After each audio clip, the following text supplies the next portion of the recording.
Today we've got a crazy nuclear revenge story involving putting something in a drink. We'll get into that in a bit, but first, roommate throws out my junk food, so I sabotage her project. Nobody messes with me and gets away with it. This statement has been a mantra for which I live my life. A mantra that has helped me defend myself from crazy people who try to harm me. I have a very small stature, and because of that, I'm very prone to being bullied. This happened throughout middle school, and I had to learn how to hit back. Because of my stature, I'm not the type to get my revenge with physical fights. But thankfully, I'm smarter than the average person in my class, so I had a lot of tricks up my sleeve. I got into a lot of trouble back then, but eventually, people knew not to mess with me. Unfortunately for my second-year college roommate Karen, she wasn't in my middle school, and so she didn't know to not mess with me. She made that mistake and had to pay dearly. But before we proceed, let's talk about why a loner like me had to get a roommate in the first place.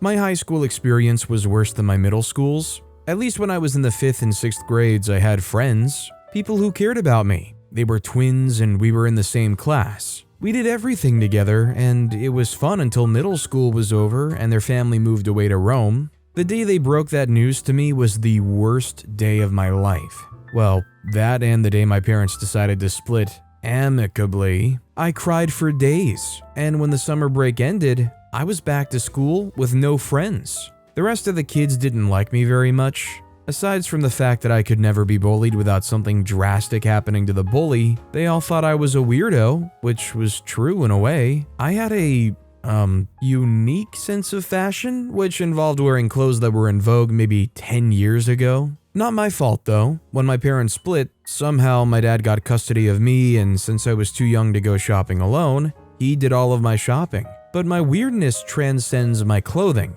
My taste in music and jokes were enough to make people raise an eyebrow at me. Anyways, because of this, I wasn't crowned anyone's favorite. I wasn't invited to any parties or sleepovers. Of course, I wouldn't even expect to be invited to any sleepovers. I was invited to a sleepover once in middle school by a new girl named Mindy. I punched her brother in the nose because he made fun of my pajamas. Anyways, that was my high school experience, and going through 4 years without any friends made me very comfortable with myself, to the point that I didn't want people in my space. By the end of senior year, I wasn't crying myself to sleep that I didn't get invited to the prom after party and Nick Carroll's parents' beach house. I was even relieved that no guy asked me to the prom. I stayed at home that day and binge-watched the final season of How to Get Away with Murder. During the summer holiday, I stayed home, inside my room to be exact, watching movie after movie, series after series, and eating junk food after junk food.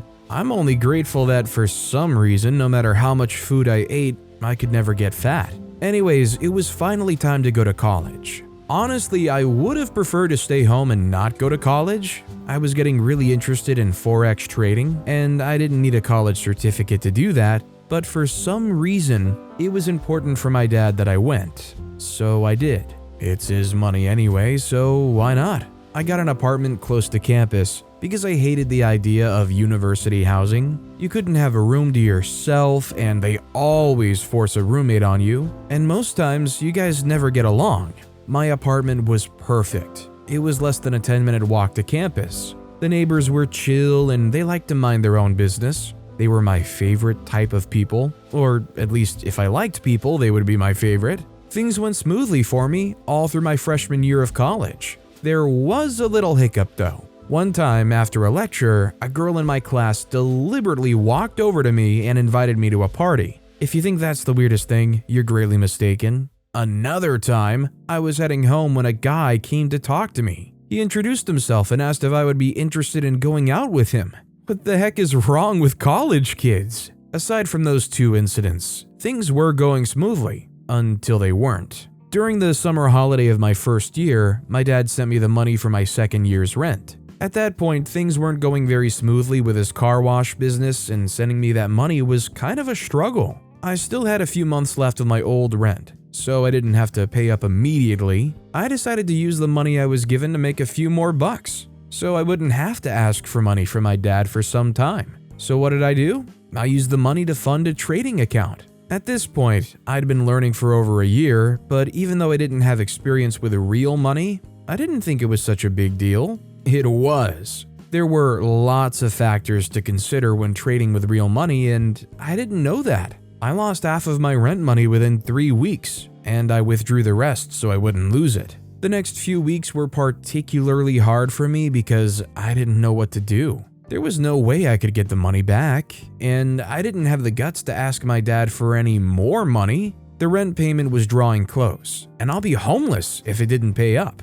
At first, I considered looking for a part-time job, but I was a full-time student and my hours were crazy. Even if I manage to get a job with flexible hours, I won't be making a lot of money, and I'll be sacrificing my reading time and stuff. After weeks of brainstorming, I decided to fall back on the option that's been staring me straight in the eye since the beginning. An option I didn't want to consider till all hope was lost. The option of getting a roommate. With tears in my eyes, I designed the ad and put it online. I also made some flyers and passed it around campus, and that same day, I got over 10 calls. After conducting an online interview, I discovered that none of them were a suitable roommate. This went on for a few days, and soon enough, the calls started to reduce. And as the day to rent drew closer, I started to panic. Eventually, I decided to go with a final year student named Karen. She wasn't up to my standards, but at least she was better than the other applicants.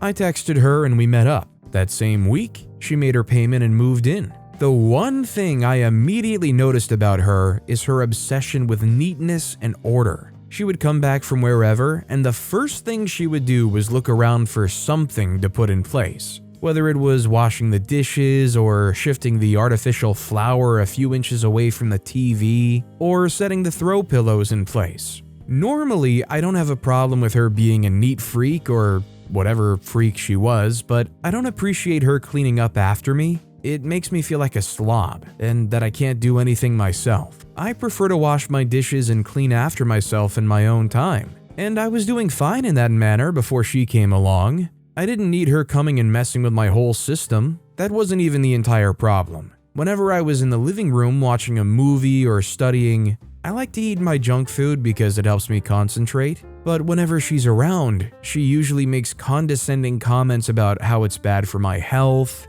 and how I'm going to become obese in the near future. Funny how between the two of us, she had the plus-sized body. She always went on about how I should eat more vegetables and other healthy food. I get that in her own twisted way she's trying to look out for me or something, but it's really getting on my nerves. We had an argument about it the second week she moved in, and even though she promised to step back from my business, she didn't. That's not even the worst problem. It was after she had already moved in that I discovered that she was the kind of person who liked having a lot of friends around. I got home from campus one evening, and all I wanted was some chocolate chip cookies and a good night's rest. But as soon as I got to the apartment, I saw that Karen had over a dozen of her friends. They were playing some really loud music and chattering about something I didn't care about. I couldn't complain because the apartment was as much hers as it was mine. I told her to reduce the music though, and even when she did, they still kept me up late into the night with their talking and obnoxious laughing. The next day, I was so tired that I was dozing off in class. To be honest, less than 2 months into our whole arrangement, I was about ready to call it quits and just get her money so she could leave. But that was impossible. I didn't have the money to do that, so Karen stayed. It was fine though, because our arrangement was for only 1 year, and she won't be interested in renewing once the session is over. She's a final year student, and all I had to do was bide my time and weather all the bad days that come with having her around. For the next couple of months, I decided to stay out of her way as much as possible. Most times I'll try to stay late at school, so I won't have to encounter her at home. I have a spot in the school park where I can stay without being bothered. And for my junk food and stuff, I just try my best to ignore her. It didn't always work. Karen still tried to convince me to become vegan sometimes, but at least I could cope. But one day, Karen decided to kick her stupidity up a notch. I was running low on junk food, so I went over to the supermarket to get some. I didn't really have much money with me, but I made sure to buy a month's worth of food, so I brought it home and stocked the fridge. Karen wasn't at home that day, thankfully, because if she was, she would have been giving me crap about my choice of food. That evening, she got back from campus, and after going round to the apartment, looking for things to arrange, she went to the kitchen and opened the fridge to get herself dinner. I didn't know what happened then, but when she came back to the living room, I could tell that she was pissed off. I expected her to say something, but she kept quiet all through the night. That was a new tactic, even for her. I had expected her to get on her moral high horse and school me on how junk food is going to kill me way before my time, but there was nothing. Even the next day, when I woke up to prepare for school, she was already awake doing her thing. She still didn't mention my junk food. Strange, but it was the type of strange I would prefer anytime, any day. By this time, exams were drawing near, and I had to spend time in the library to get studying done. I didn't attend any classes that day. I just stayed back at the library and studied for the exams. I left the library very late in the evening. I had a lot of topics to cover, and I made sure I did it all before I left. I was really tired by the time I got home, and all I wanted to do was stuff my face and sleep. As soon as I got home, I said hi to Karen and walked over to the kitchen to get some food. Imagine my surprise when I opened the refrigerator and saw that all my junk food had disappeared and has been replaced with healthy foods. I nearly screamed. I stormed off to the living room to confront her, and all she said was she couldn't sit by and watch me destroy myself. Who the heck are you? My mom? We got into a pretty heated argument that day, and I didn't talk to her for the next few days. She didn't even try to apologize, which pissed me off more. It was fine though, because the school year was almost over. Exams are in less than 3 weeks, and after that, I won't have to deal with her anymore. But I still wasn't satisfied. Nobody messes with me and gets away with it. I had to hit her back. It was very important to me. I spent the next few days of my study time thinking about how to hit her back. At first, it was seeming impossible, but soon enough, the answer came to me in the form of a fragile plant she was tending to. She was supposed to tend to the rare plant as her final year project. And so I decided to kill the plant. I waited till exams started. Then one day when she wasn't at home, I sneaked into her room and discovered her schedule for the exams. I knew exactly when she was supposed to turn in the plant, and I waited a day before then so she wouldn't have time to change the plant. That night, she left the plant on the kitchen counter, as always, and I dumped half a bottle of vinegar in it. Then I went to bed. The next morning, I was awoken by her scream. I went over to see her calling someone on the phone, and I feigned innocence, asking her what had happened. She told me about the plant and blamed me. I denied it instantly, but she didn't believe me. There was nothing she could do though. It wasn't like there was any evidence. I made sure to throw out the vinegar bottle the previous night. She failed that examination and had to stay in school for an extra year. But that next year, I didn't need her rent money, so we parted ways. I've never been more proud of myself. I'm not gonna lie, if you go out of your way, especially when you're short on money, to buy things that comfort you, and you get back one day to find out all of those comfort things, whether it's food or not, are just ripped away and replaced with something that somebody else thinks is better for you, you're gonna wanna snap too, so it's not too surprising that OP went and did what they did, but it really does defeat their whole just wait it out mentality. They had a finish line in mind, they just had to stick it out, but they needed that taste of revenge, I guess. Our next story is, bully humiliates me in public, so I poison his drink.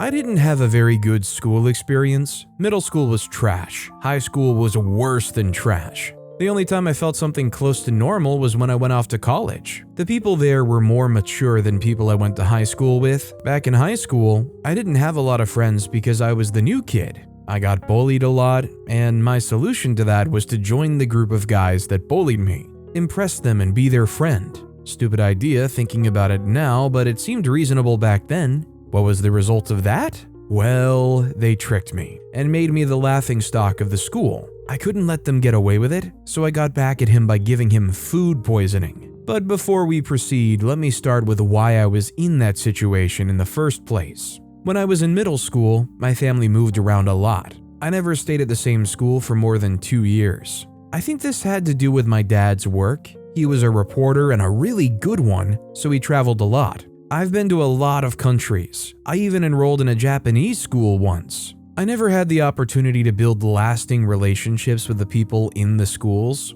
Anytime I made a friend, I usually had to leave before we could really get to know each other. It really affected my ability to relate with people, and I became somewhat socially awkward. The summer before I was supposed to start high school, we were staying in a town in Milan. My dad got an email telling him to return back to headquarters. He was supposed to work with a new team for a while, so they needed him around. We returned to New York and we were staying in an apartment paid for by the company. This meant that, like all the others, it was only temporary. I had gotten pretty used to it at this point, so it didn't matter. I was an only child, and because I didn't have any friends, I got by with playing video games. I rarely came out of my room either, except to get some food. I didn't even try to make friends with the kids in the neighborhood. There wasn't any use. We were going to move again, and I'll stop being friends with them. My mom noticed this and she tried to get me to be more social, but it didn't work. I was tired of trying. A few weeks passed and it was finally time for me to start freshman year of high school. The first day was actually kinda nice. The principal was friendly.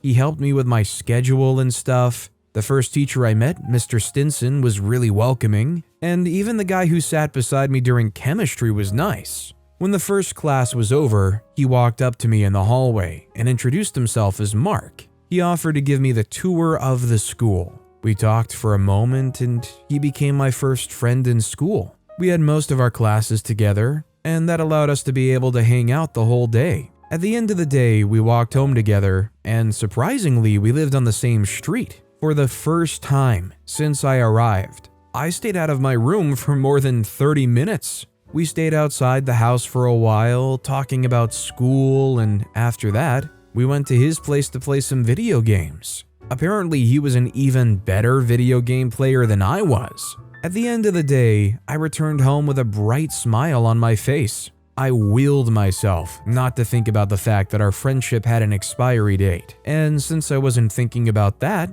I was really happy. I loved my school. Things were looking up and nothing could ruin it for me.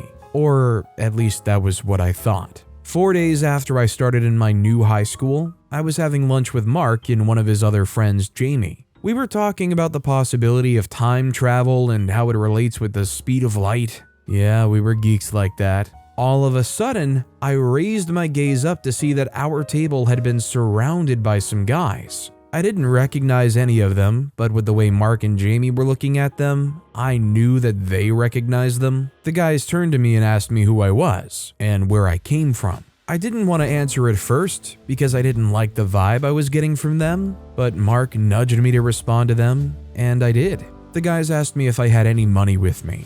Even though I did, I said no. I recognized them for the bullies they were, and I was ready to stand up to them. The guy standing beside me looked like their leader. He signaled to the other guys and they pulled me from my seat and searched me. They took my crumpled $10 bill from my pocket and handed it to him. He collected the money, gave me a look, and walked away with the other guys. I asked Mark who they were and he filled me in. His name was Declan, and he was a sophomore. He'd been a bully even in middle school, and he usually got away with everything because his father is the chairman of the PTA. And they were very rich. Mark and Jamie advised that I steer clear of his path and just give him what he wants whenever he asks. It would save me a whole lot of trouble. But they were giving that advice to someone who had never been bullied before. I felt it was stupid to just surrender to a schoolmate, and I vowed that it would never be me. In time, I learned that it took a lot more than sheer will to make things happen. A few weeks after I'd started in my freshman year, I encountered Declan again. This time I was in the hallway grabbing some books from my locker for the next class. Mark and Jamie's lockers were far away, and so we weren't together. As soon as I closed my locker, I saw Declan and his guys walking across the hallway. Our eyes met and he walked over to me. He asked me to lend him some money. I've been told by Mark that it was his code word, which meant you should surrender your money to him. As he stared at me, I couldn't help but ask myself one question. Declan came from a rich family. Why on earth did he need my lunch money? As I'd earlier promised myself, I summoned courage and told him that I didn't have any money to give him. The smile on his face faltered and he pushed me against the lockers, threatening to beat the crap out of me if I didn't adhere to his demands. I stayed adamant and put on a brave face. even though I was silently praying he leaves me alone. Newsflash, he didn't. He ordered his friends to search me while he held me against the locker. I tried to resist, but he was too strong. He was at least a head taller than me, and he was a football player. I couldn't compare my strength to his. I tried to call for help,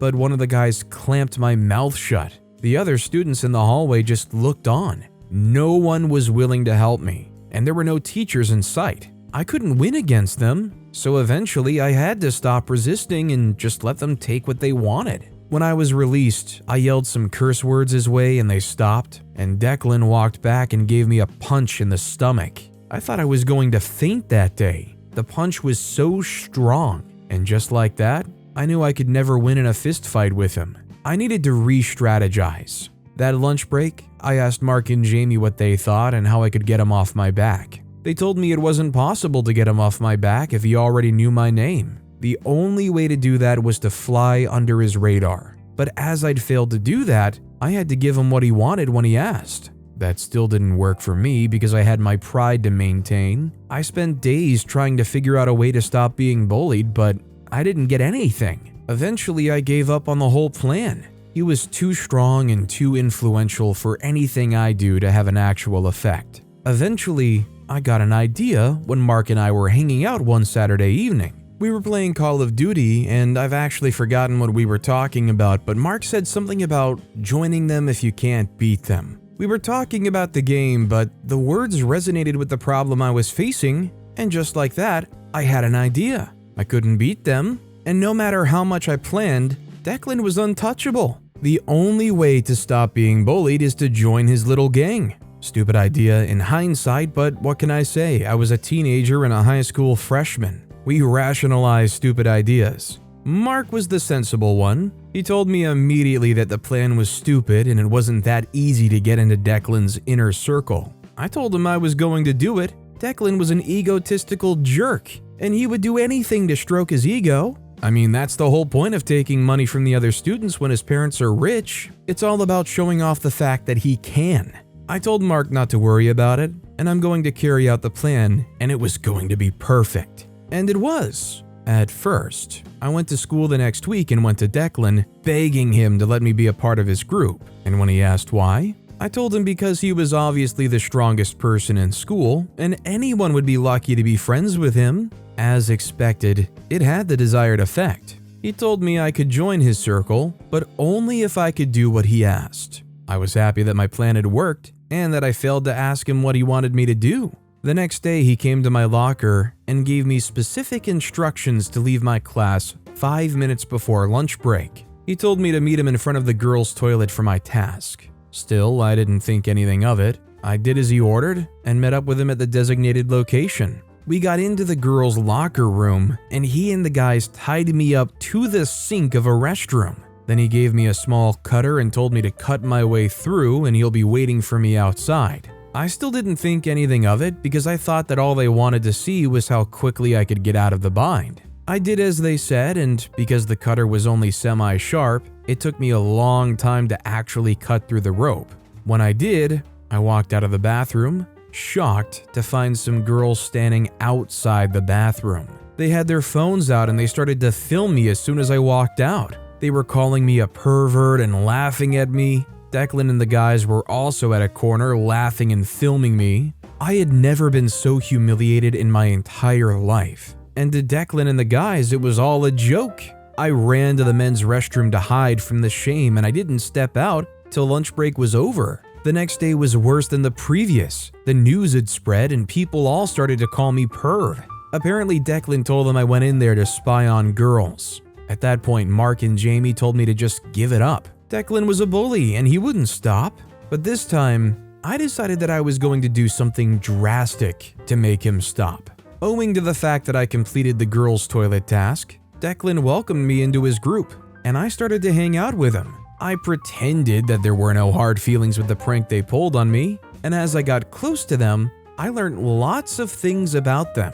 But it took a while for me to learn something I could use against him. The fact that he was allergic to pineapple. After knowing this, I carried out my plan. One day when he was in practice, I snuck into the boys' locker room with a bottle of pineapple juice. I grabbed his bag where he always kept an extra bottle of orange juice. I poured some of the pineapple juice into the orange juice and left before anyone saw me. When the football practice was over, he entered the locker room with the rest of the football team, and I waited outside beside my locker for the fireworks. Mark came to meet me by the locker room, and he asked me what was going on. I hadn't told him the plan, so I used the time to fill him in. Just before Mark could say something that I'm sure was some type of reprimand, the football guys rushed out of the locker room, carrying Declan to the infirmary. He was rushed to the hospital, and we didn't see him in school for the next 2 weeks. When he came back, an investigation was carried out to know who poisoned him, but nothing turned up. Eventually, they let it go, and they finally stepped in on all the bullying Declan had been doing. They asked him to stop, or the next time might be worse. I continued to go to the school for the rest of the school year, but I never had to deal with Declan and his troubles ever again. You know, going into the story with the title, "Bully Humiliates Me in Public So I Poison His Drink," I was afraid OP was gonna put like antifreeze in there or something. I mean, to be fair, I guess it's not that much better considering it was a bad enough allergic reaction for them to be in the hospital or out of school for 2 weeks. But at least it wasn't something that in theory should just like outright permanently damage him, I guess. There's just no justifying this though, it's just too severe. OP could have literally have ended his life. But with that being said, that's all the time we have for today. Now, if you want to hear another crazy revenge story, check out that video on the left. Or if you missed my latest video, check out that video on the right. That said, I'll see you all next time with some more stories.